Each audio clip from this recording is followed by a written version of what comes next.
So come with me today as I take a tour down the Connecticut River Valley. But first, let's enjoy some fall foliage.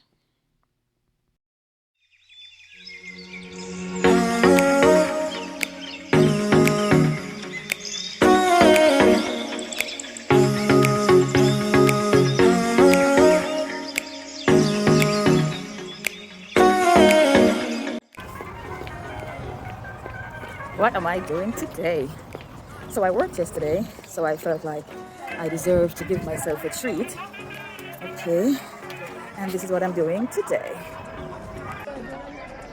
So I just arrived at the Essex train station and I am about to pick up my ticket and check in. If you cannot tell from the music over the intercom and this steam-powered train, then we are going on an old-timey train ride that harkens back to the 1900s.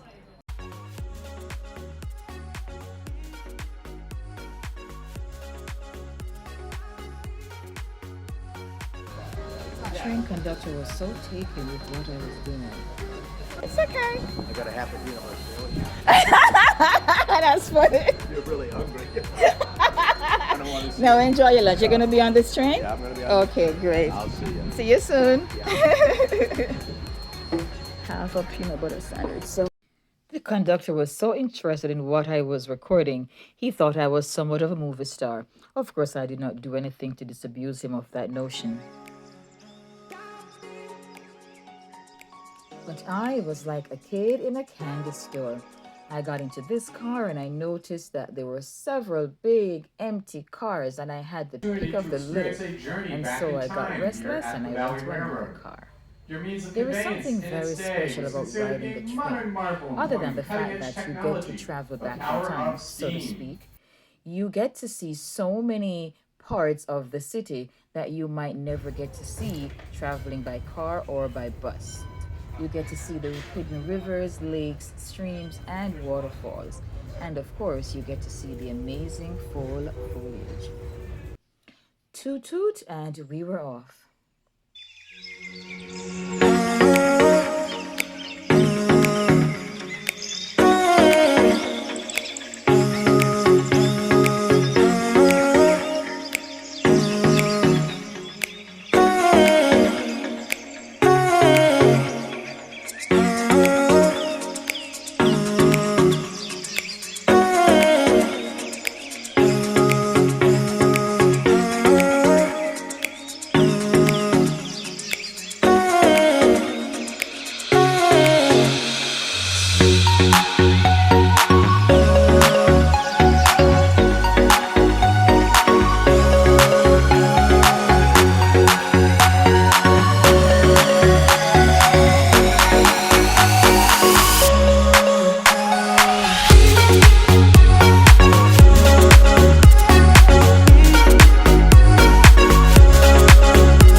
You will soon see the original Deep River Freight Station.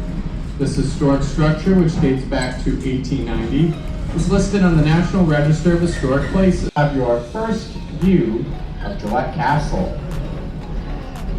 Whee! So, where is it? Weird.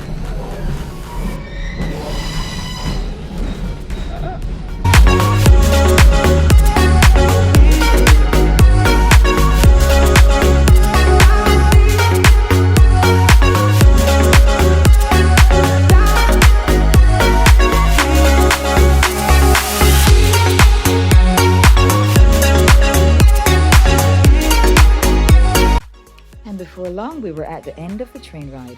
The train turned back and took us to our boat.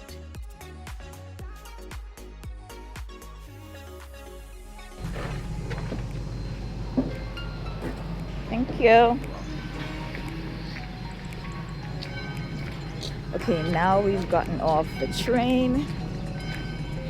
Now we're getting on the riverboat. Geek me. So we waited for the other passengers on the riverboat to disembark before we embarked. Today we'll be going on the Becky Thatcher. And if you were paying attention in literature class, you would have known that Becky Thatcher was Tom Sawyer's love interest. Hello. And we are on board the boat. Can we go up? Of course, I seated myself in the front because nobody puts baby in the corner or in the back. We were not allowed to be on the upper deck until the boat had left the dock. So let's check out the top deck. So the modern deeper Orlando is a Just so pretty you don't quiet forget place. you're in America. Small town park. Oh It used to be dear. a thriving center for maritime and railroad I traffic. hear so much better up The here. maritime trade began back in the 18th century, Oh and those in my the God, this in the is ninth so in the 18th century that the 19th century, excuse me, that the Dennison brothers This opened their is so shipyard at Deeper beautiful. Landing, calling it Dennison Brothers Shipbuilding. And it was here that they built 65 schooners for the coastal and West Indies trade. The Connecticut Valley Railroad was laid in 1871 and started servicing the area as well. In fact, the Deep River Freight House dates to 1890 and was used by the New York, New Haven, and Hartford Railroad, who at the time controlled the Connecticut Valley line. It was also here that at Deep River Landing that vessels would arrive carrying cargoes of ivory tusks harvested from the Ivory Coast over in Africa. The tusks then be refined in the famously piano keys. In fact, these piano keys were the most commonly made ivory product, and tickling the ivories, meaning to play the piano, that's where it comes from. Did not know that. Room for the night, and you wake up the next morning and the boat is in New York Harbor, all safe and sound. So after you're done with the party, you're just successfully traveled by steamboat. Apart from the Connecticut River was the SS Middletown. On October 31st, 1931, she departed Hartford, traveling to New York City, carrying only freight. Upon arrival in New York Harbor, she discharged her freight and was unceremoniously retired. Several years later, in 1938, she was towed down to Baltimore and broken up for scrap. It marks the tragic end of the Grand River steamers. While the steamboats are gone, plenty of remnants of the steamboat trade still remain. Now I say the newest because in 1850, a big storm came through the area and created a good amount of flooding at the northern end of what was then Selden Neck, creating Selden Creek and turning the south end of Selden Neck into Selden Island.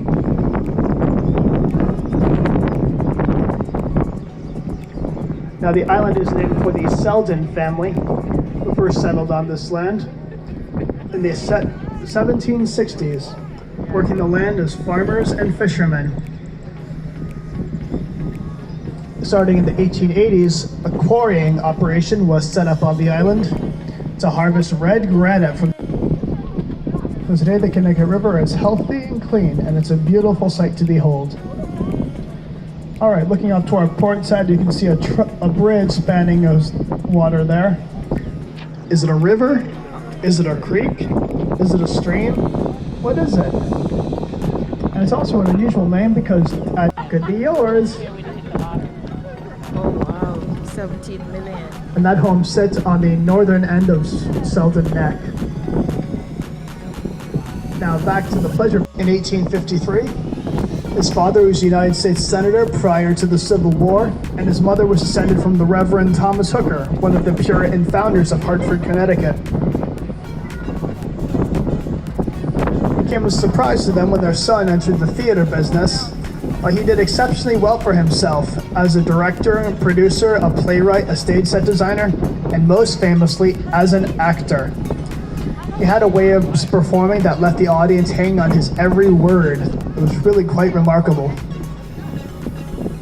He was best known for portraying the character of Sherlock Holmes, a role that he adapted for the stage based on Sir Arthur Conan Doyle's stories about the character.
Say, if you travel down the river long enough, it will come to an end.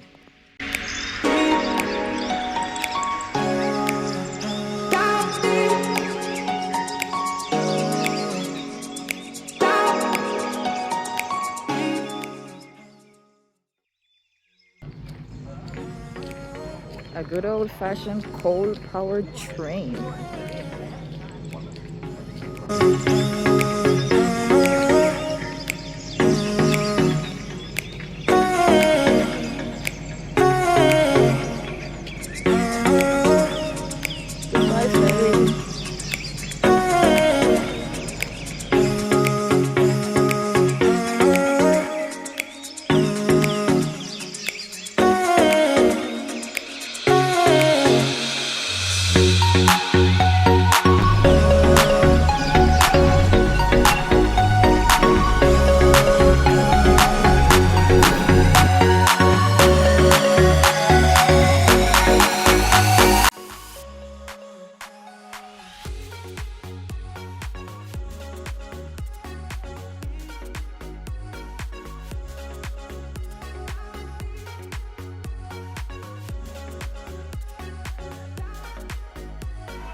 Okay, folks, we've gotten our money's worth.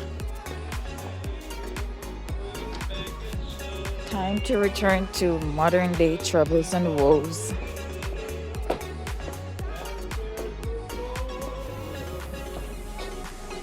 I enjoyed this train ride, but I especially enjoyed the boat ride. I don't know why I felt like I was just floating.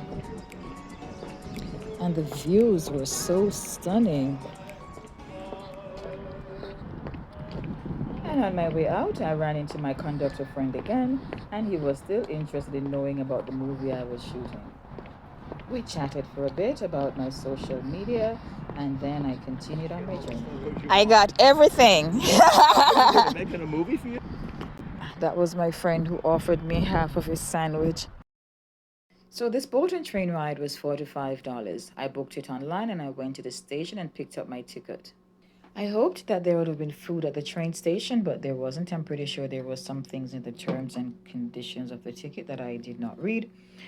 And when I got to the dining cart on the boat, they had run out of hot dogs. They only had macaroni and cheese remaining, and I try to stay away from dairy as much as I can.